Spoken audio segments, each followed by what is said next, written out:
Welcome to the New York Jets flight plan. I'm Michael McLaughlin, here with Brendan McLaughlin in Warren, New Jersey. We're going to be talking about all things Jets, the scary things, the exciting things that happened in last night's preseason games.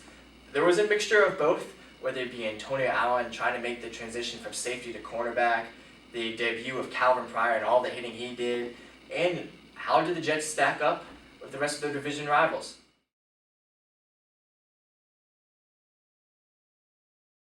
A lot of people who think, Bills, this is a sleeper team. They're gonna be second in the division, maybe make the playoffs.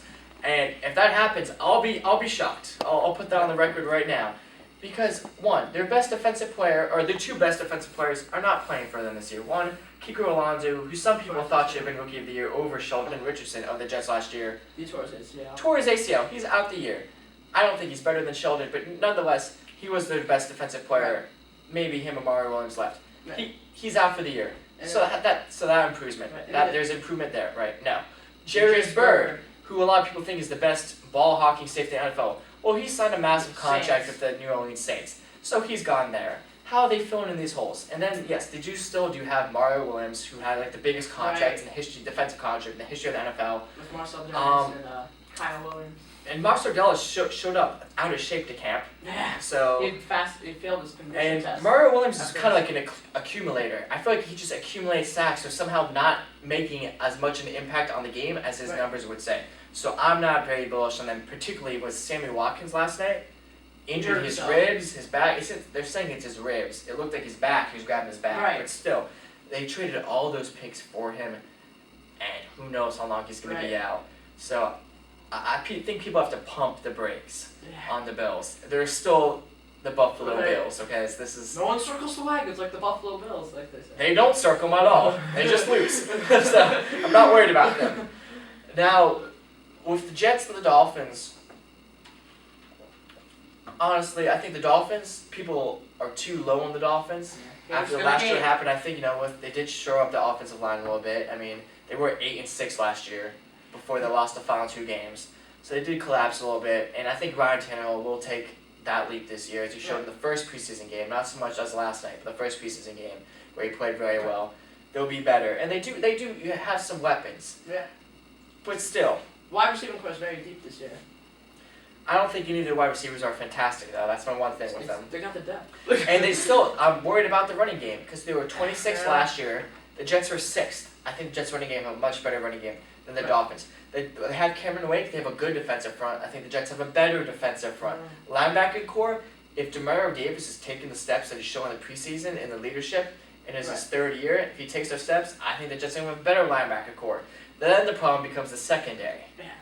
But honestly, I think, and then if you want to say it's close at all, while Rex Ryan, a lot of people make fun of him, sometimes think he makes buffoonish comments, I don't have much faith in Joe Philbin. He couldn't handle that locker room last year. So I think the Jets are going to take second in the division.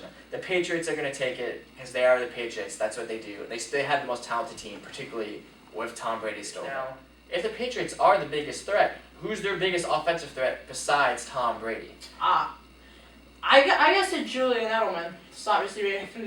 Before he was a really good target for Tom Brady. While they still had Wes Welker, and then he filled in Wes Welker, filled in very well for him.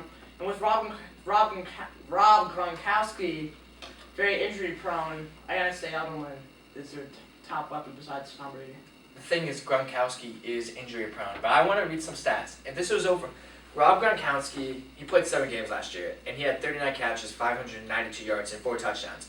Now, if you extrapolate that across the 16-game season with those averages, say he played all 16 games, which is, that's a big question mark with him, whether he could actually stay that healthy. But if he did, that would have been 89 catches, 1,353 yards, and 9 touchdowns.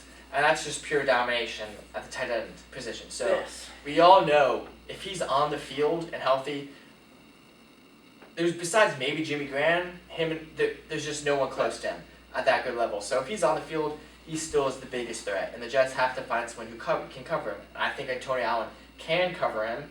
Because, last year there's 13 targets, Gronk caught 5, and Antonio Allen did have that interception in return for a touchdown. His best player of the year. That's right. So not one against the Patriots. So I think if you the safe money is on Julian Edelman. That's who the Jets have to worry about the most. Because who knows if Gronk will actually be able to play. But if he shows up, he suits up, he steps on the field, it immediately becomes Yeah. Rob Gronkowski. Do you disagree with that? No. Well, I don't think we'll see how he recovers from the torn ACL, but I'll stay with Edelman though because he just stays healthy more and He's more consistent present. Right. He doesn't have the injury problems that Gronkowski has. Now, when we come back, we're gonna have possibly my favorite segment on the show, the BS meter. A lot of people think there's a lot of BS going on at Jets camp. We'll talk a little bit about it.